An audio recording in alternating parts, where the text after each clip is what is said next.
రకరకాలుగా చేసినాం. ఇలా చూస్తుంటే కళ్ళకి నీళ్ళు వస్తున్నాయి. నేను పోయిన రోజు ఎట్లయితే ఉందో యాష్ తీసేట్లు పోయిన రోజు ఎట్లుందో ఆ యాష్ తీసేట్లు ఇంత కూడా మార్పు లేదు. మంచిగా ఉంది. అంటే ఇంత ఇంత కాకుండా అండి దాదాపు ఇంత అద్భుతం అండి. హైదరాబాద్ నుంచి వచ్చి ఇక్కడ ఒక రోజు మొత్తం గడిచిపోయేటట్టు. ఇవాళ నేను పోయిన రోజు టీఆర్ఎస్ గవర్నమెంట్ పోయిన రోజు ఎట్లయితుందో యాజ్ తీసినట్లు ప్రాంతాన్ని చూస్తే నిజంగా అసలు బాబుదార్ అంటే చాలా పేదరికం.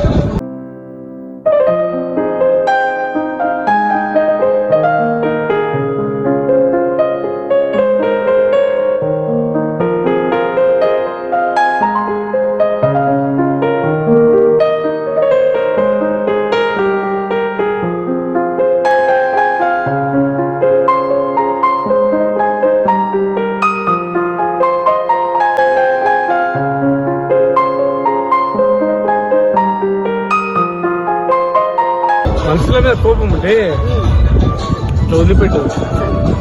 ఇంత మంచి పేదవాళ్ళకు ఆరోగ్యము, మా పిల్లలకు ఎంతో మంచి ఉపయోగపడేది.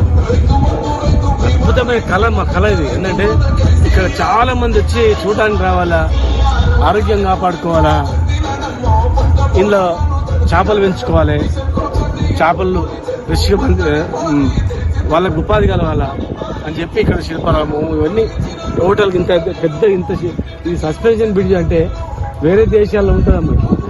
ప్యూర్ వాటర్ కూడా drinking water under ground drainage పెట్టి అండర్ గ్రౌండ్ డ్రైనేజ్ ద్వారా వాటర్ అంతా బయటకు వాళ్ళంటూ ప్లాన్ చేసింది. మళ్ళీ మురికిళ్ళు నుంచి నింపేసి మళ్ళీ ఇవన్నీ వచ్చేసినాయి.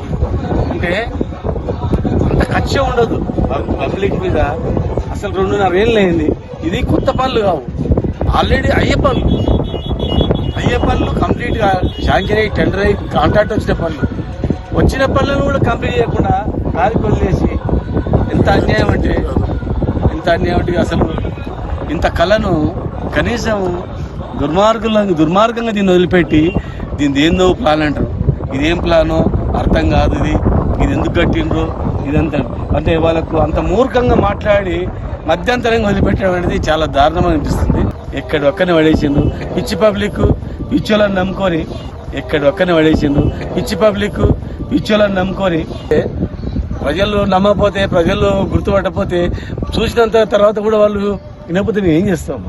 మీరు కరెక్ట్గా పనులు చేసినుంటే హాస్పిటల్ కంప్లీట్ అవుతుండే. మీరు కరెక్ట్గా పని చేసినుంటే మనకు వాటర్ ప్రాబ్లం లేకుండా పోతూ ఉండే. మీరు కరెక్ట్గా పని చేసినుంటే మన స్కూల్స్ కాలేజెస్ మంచిగా అవుతూ ఉండే. మీరు కరెక్ట్గా పని చేసినుంటే మంచి కాలేజీలు, ఇంజనీరింగ్ కాలేజీలు, IIITలు మనకు వచ్చి ఉంటుండే. మీరు కరెక్ట్గా పని చేసినుంటే మనకు అండర్ గ్రౌండ్ డ్రైనేజ్ వచ్చి ఉంటుండే. ఇవన్నిటిని వదిలేసి అసలు దాంట్లో ఎంత అవినీతి జరిగింది, ఏ డిపార్ట్మెంట్ దాంట్లో ఉన్నాయి, ఏం చేయదలుచుకున్నారు ఇంకా అంతు చిక్తలేదు. మా ప్రియారిటీ ఈరోజు ఖచ్చితంగా ట్యాంక్ బండ్ కూడా పూర్తి చేస్తాం. కానీ అంతకంటే ముందు ప్రియారిటీస్ చాలా ఉన్నాయి. వాటన్నిటినీ కంప్లీట్ చేసుకొని దానికి ఆల్రెడీ 1.5 కోటి శాంక్షన్ చేయించడం, శంకుస్థాపన చేసినాం. ఎన్ని శిలాఫలకాలు వేసి 100 శిలాఫలకాలు అట్లా వెక్కిరిస్తూ ఉన్నాయి గత ప్రభుత్వంలో. కాబట్టి వాళ్ళు ఏం డ్రామాలన్నా చేసుకొని మేము నిక్కచ్చిగా శాశ్వతమైన ప్రణాళికతోటి, దీర్ఘకాలికమైన ప్రణాళికతోటి మహబూబ్ నగర్ను నెక్స్ట్ లెవెల్కి తీసుకుపోయే ప్రయత్నం చేస్తూ ఉన్నాం. మాకు ఈ రాజకీయాలు నాతో చేతగావు. పోవడము, ఏడవడము, కన్నీరు పెట్టుకోవడం ఇవన్నీ నాకు చేతగావు. పోవడము, ఏడవడము, కన్నీరు పెట్టుకోవడం ఇవన్నీ నాకు చేతగావు. మేము అనుకున్నది ప్లాన్ ప్రకారంగా చేస్తాం. చేసిన తర్వాత మాకు ఓటేయండి అని అడుగుతాం. ప్రజల సానుభూతి కావాలని చెప్పో, లేకుంటే వాళ్ళని డైవర్ట్ చేయాలని చెప్పో మేము చేయము, మా నాయకులు చేయరు.